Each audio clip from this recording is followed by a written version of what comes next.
What's up, guys? We're back with a look at the latest NECA Turtle set. So that, of course, means we're taking a look at the cartoon Rat King and Vernon 2-pack. These guys come in, of course, the standard style box for the Target TOON line.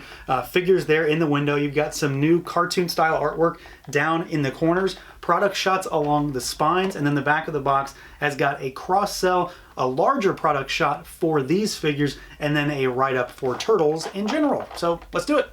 Let's pull them out and take a look. And here we go, out of the package, our Rat King and Vernon 2-pack. So this is a set that I have just been dying to get my hands on, not just because it's the latest and greatest in Turtles, but because, well, because of two things.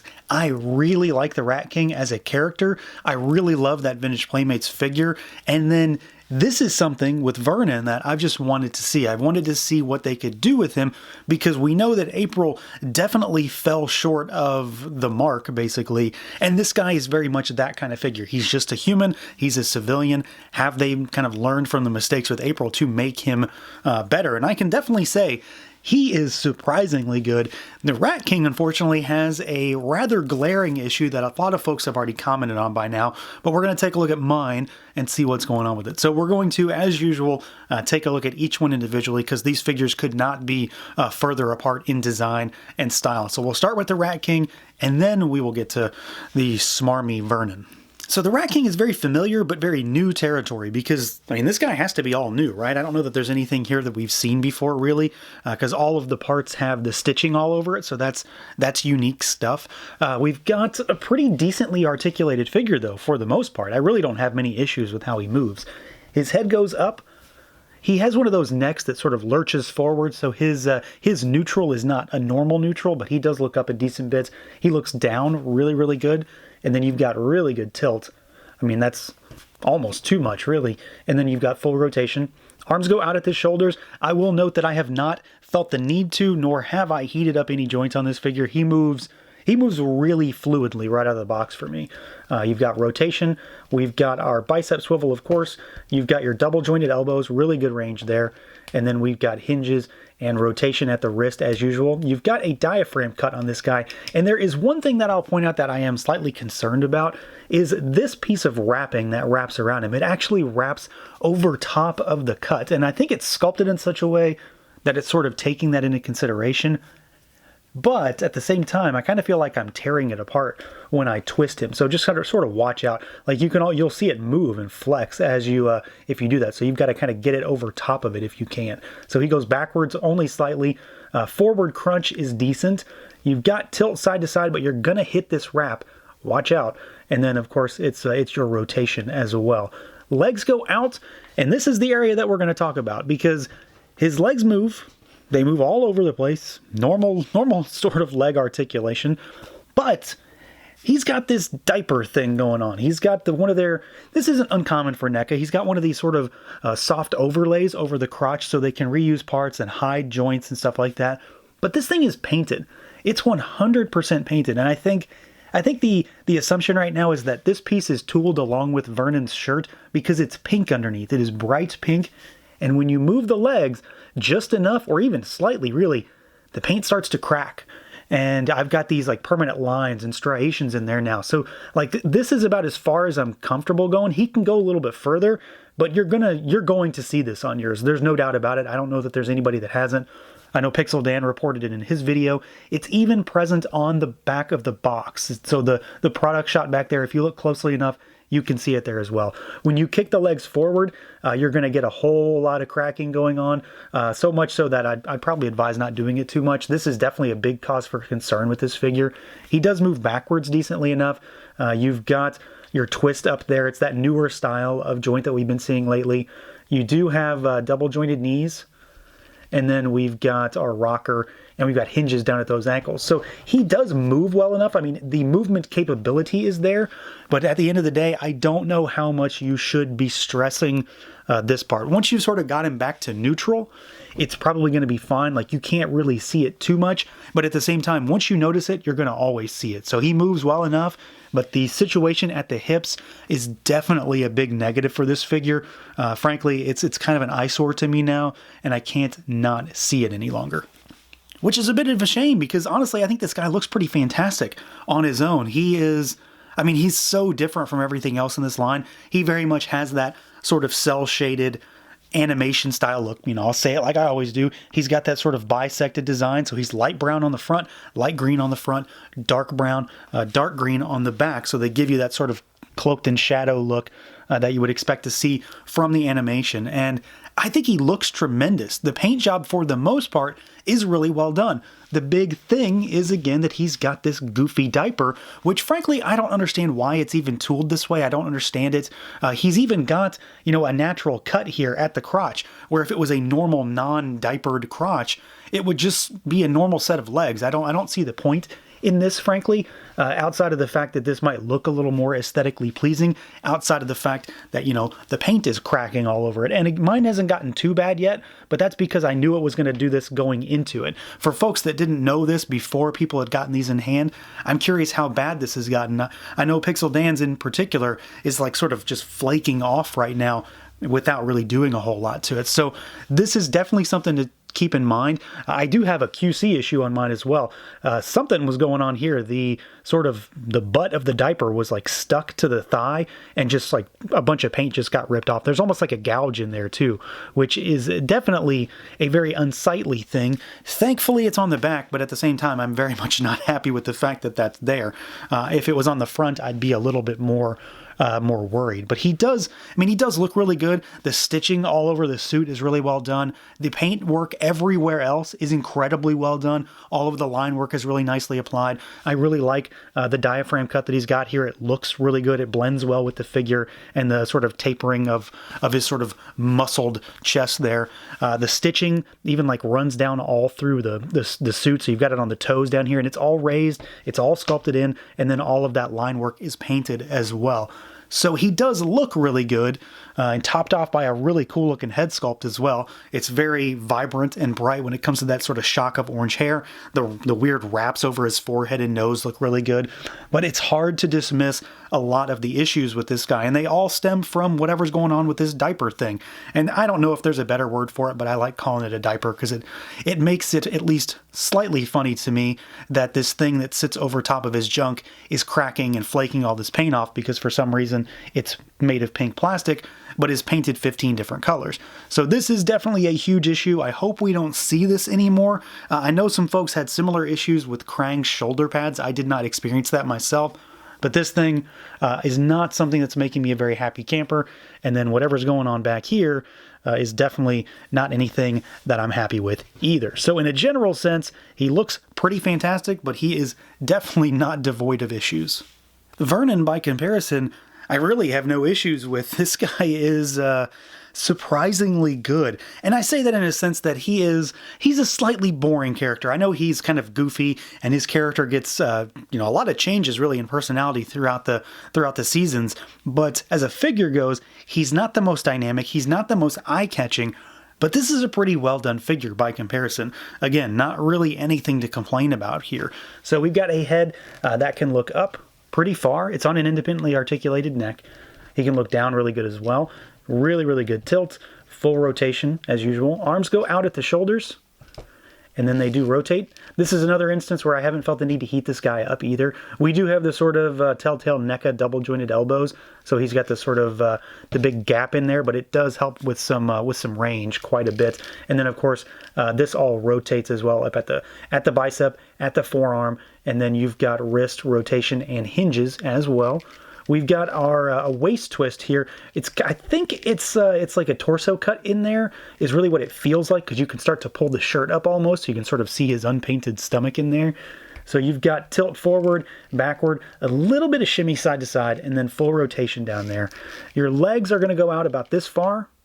They kick forward pretty much all the way. They kick backward slightly. You can rotate in that thigh. We do have our double jointed knees, and then you've got rocker, and you've got hinges down at those ankles. So he is a pretty standard figure. There's really not a whole lot to write home about, but everything that he has works as you expect it to. I've had no issues with moving his joints around. I've had no concern that he's going to break or anything like that. And there is no issue with anything cracking because you move his joints. He just plain works. In that same vein, he very much works on an aesthetic level too. And there's something about this shirt that is really doing it for me. The pink on this thing is like super saturated, really bright and vibrant, and it's a bit of an eye catcher.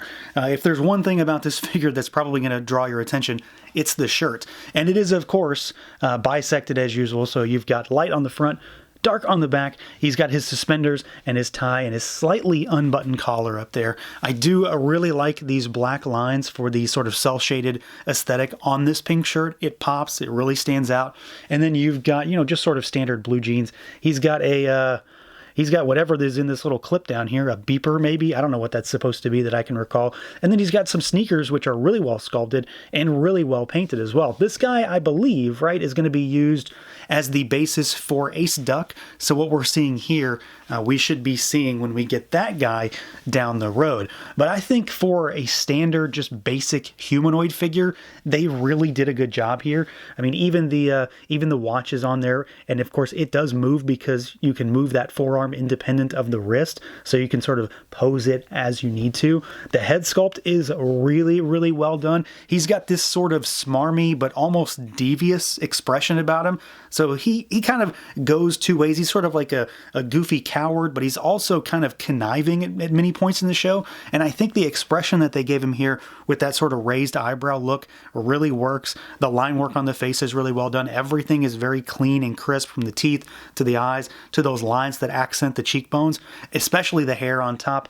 That big shock of black hair looks really fantastic. So while this guy maybe isn't the most exciting figure in the line, he is really well done. They did a great job on what is just kind of a basic human. And in contrast to April, there is nothing that I would really change about this. I think they did a really solid job translating this guy into plastic. Now, as far as accessories goes, these guys are pretty well stacked. As far as the Rat King, he has, to start with, you've got a bunch of the rats. You've got 3 that he can use. So you've got this guy where it's sort of, you know, sitting with his tail extended backwards.